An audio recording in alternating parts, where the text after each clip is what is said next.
14 Januari 2025, pihak Kejari Lahat kembali menetapkan 3 tersangka baru yang merupakan bendahara dalam kepengurusan KONI Lahat. Latar belakang kasus bermula dari temuan ketidaksesuaian pada penggunaan dana hibah sebesar 20,4 hingga 21,4 miliar rupiah yang diperuntukkan bagi penyelenggaraan Pekan Olahraga Provinsi 14 di mana Kabupaten Lahat bertindak sebagai tuan rumah. Berdasarkan hasil audit dari auditor PKN, ditemukan kerugian negara hingga 3,3 miliar rupiah.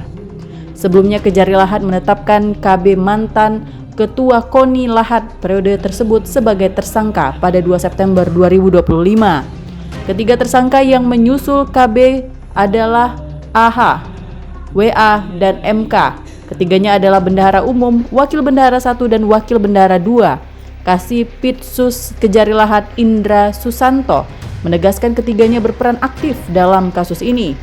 Memalsukan atau memanipulasi laporan pertanggungjawaban kegiatan belanja hibah KONI, kemudian melakukan pemotongan dana pada kegiatan pengembangan dan pembinaan prestasi di cabang-cabang olahraga dan mengumpulkan dana tersebut untuk kemudian disetorkan kepada ketua KONI. Dan selanjutnya para bendahara tersebut masing-masing telah menerima jatah atau bagian dari dana KONI.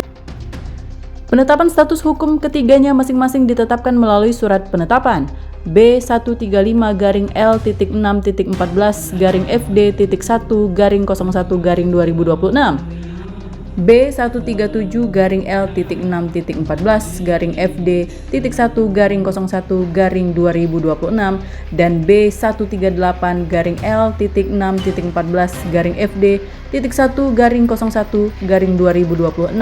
Ketiganya dititipkan di rumah tahanan kelas 2A Lahat. Dari Lahat, Sumatera Selatan, Bala Putra iNews melaporkan.